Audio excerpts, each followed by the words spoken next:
Right, so it is super early in the morning, guys. It is not even 8. Yeah, it's not even 8 o'clock.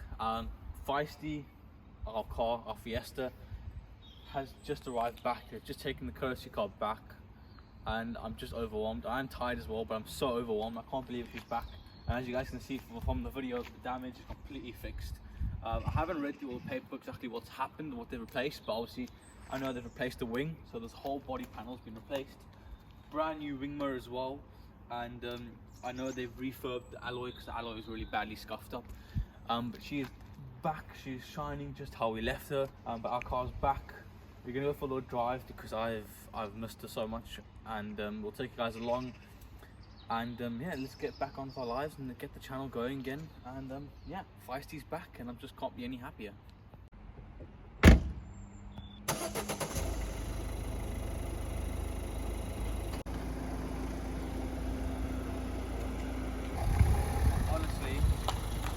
Feels so weird, like it's just so different. Right, so Lexi's in the driver's seat. We've just gotten the car back, you guys saw from the previous video. We've got the GoPro up on the dash, and we're gonna go for our first drive in Feisty since the accident. And you are driving her for the first time because I've probably driven the courtesy car the most, so yeah. Alright, you want to get ready and start? Gotta readjust everything. It feels a little bit strange. The torque of a diesel. I don't even have to touch the accelerator for the clutch bite to engage. How's it feel? Good. I just need to readjust my seat. This guy who drove the car back sits up really straight.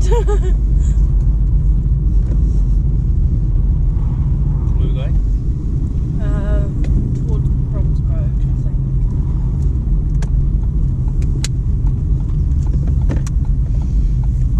Oh, right. How's it feel? Very different. Obviously, Feisty's a little bit, what would you say? She's a bit more picky with her gears. Yeah, right to 3000. She's a bit pickier with her gears, as opposed to the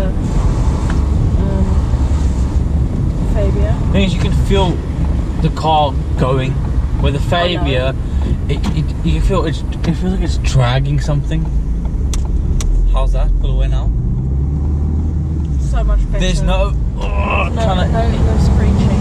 There's like with the Fabia, obviously it's a whole different car. It's very hard to compare it to the Fiesta because it's such a different car. But like, it's the fact that just with the Fabia, it feels like the car drags itself with this. It just goes. It doesn't argue, doesn't fight. It just goes. It gets on with it. Where at the Fabia, it feels like it's like trying to get a teenager up out of bed in the morning. It's, all the time. I have to drop to second for this. RS. Whereas the Fabia would RS4 happily have done this even in 4th gear, because I mean you're going at 30 miles an hour and the dashboard is telling you to change to 4th gear. Yeah. This car is absolutely screaming at you to drop a gear if you're going at 30 miles an hour in 4th gear. Yeah. So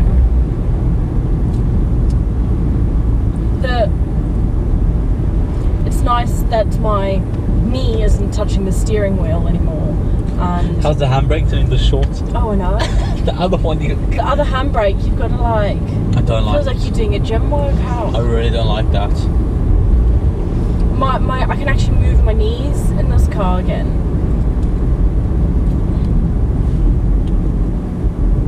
And the clutch is so short. To engage this clutch, you only have to push it this far, not like this far. Yep. Mad. And look, it's smooth. Straight steering wheel. Yep. The Fabia literally like just kept wanting to go to the left all the time. As a passenger, it feels a lot smoother. But these seats are so much more comfortable. It's not bumpy. It's not. You feel a lot less of the mechanical workings of the car in this car than you do the other one. The other one, you can feel the clutch.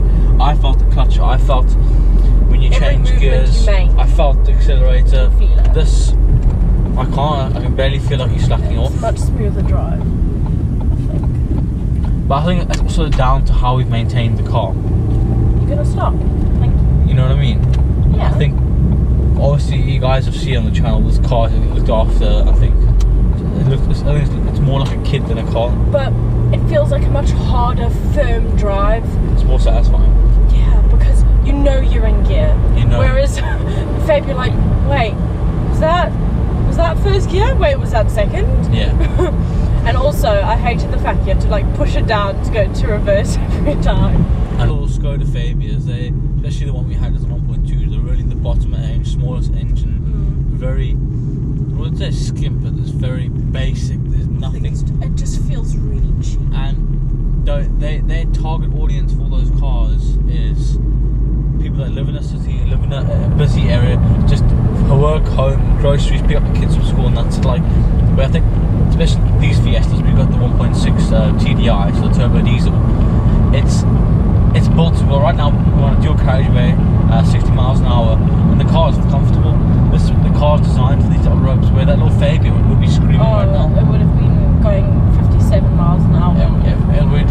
Which is what we're doing now, and it would have been absolutely dying. Feisty's not even everything. She's not even waking up yet. No. It's, I mean, the steering wheel on here is a lot firmer. Yeah. You actually need to physically. Right, so swap places. My turn to drive. How was your drive? Oh. There's things that I like about the Skoda and there's things I like about this, but I would prefer to drive this. Let's go. Oh, wow, that's different. How short is the handbrake? Yeah. just stop for a second, pull it up, and then you'll feel the difference. I did buy a house. you used to have to like yank it all the way up, whereas here it's just. How short are the gears? It's literally like driving. Feels firm. It's like driving a new car. Oh, that gears and stuff. I don't need to change gear, but yo. Oh, it's like a new car. It's so stiff. The space between the gears is a lot smaller as well. Yeah. As much as it's a bigger car, driving it, all the movements are smaller. Weird.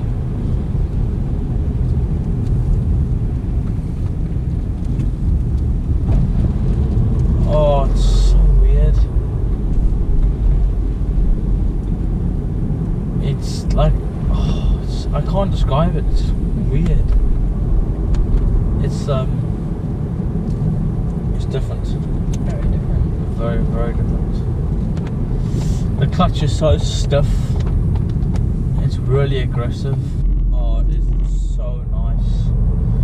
It's just like having that torque and power constant. I know it's not a fast car, but it is. It's just so nice. It's got a lot of pull. It does. When you need it, it's there.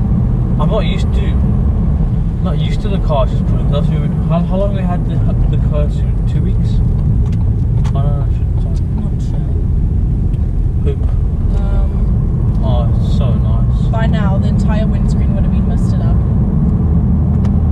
On the Skoda. Oh, you know. Oh, I've missed this. I have missed this. Oh, and it just, the car keeps going as well.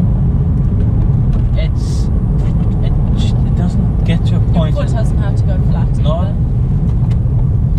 it doesn't. How do you feel about the display? What do you think you're looking for? Do you feel you're looking around much for stuff that was in the Skoda? Yeah, I'm looking at it all the time. Yeah. Looking at the GPS. That's not there. Look, features like that are really nice to have. But I think if we got a car that had obviously all the features the Skoda had, but is more powerful than this, we have a serious problem. We would have a serious problem. We never will ever win. Exactly, we wouldn't want to. But that's what I'm planning for next year. Hopefully the year after to get a new car. biggest thing about cars is there's so many makes and models. There's so many variants of makes and models. It's a lot to choose from. It's all down to the last couple of days where you purchased the car, because like cars change all the time. New cars come available all the time, and like I found so many cars that I like, but then there's one part of them I don't like, and then I find another car that has that part but not another part, but then I mean it does happen where you can find the exact spec car, the exact colour, the exact whatever, but they are rare. And that's why people buy cars brand new. They spec them out according to exactly how they want. Exactly. That's why you have the option to spec out cars, because. But out of the next car, I don't know. We'll have to see what it is. Well, I think the Skoda definitely also taught us what we do want and what we don't want in our new car. No. What I mean is, we know that we want one that has a lot of power. We know that we want one that has tech. And I know that we knew that previously, but now that we've obviously driven it, we've seen it from a first-hand perspective. It's just so nice how you just touch the pedal and you can feel the car taking off. I know. It's so nice. Literally, I mean, I can't explain the Skoda, but like, you'd have to really shove your foot into the accelerator to get any type of thing out of the car. Oh, nice plate. The TJL. You'd really have to put a lot of effort into getting the car to move. Where with this, obviously it's turned down to the diesel and it's the turbo as well. But it's just a subtle touch of the accelerator. It's 1.5 litres, so. Exactly. A subtle touch of the accelerator and the car's gone. It just picks up and goes. There's no waiting about, nothing. It just goes, and that's what I love about it. And I think once you get used to that, you can never not have that. Once you get used to, you know, a bit of a punchy car, I think it would be really hard to go to a non-punchy car that doesn't have that little bit of pull, little bit of torque when you just touch the pedal. How does it feel going up a hill? I'm not even touching the accelerator. Honestly, I'm actually resting my foot on the pedal. I'm not got my foot slammed down like I had with the Figio. Fabia. It was a Fabio.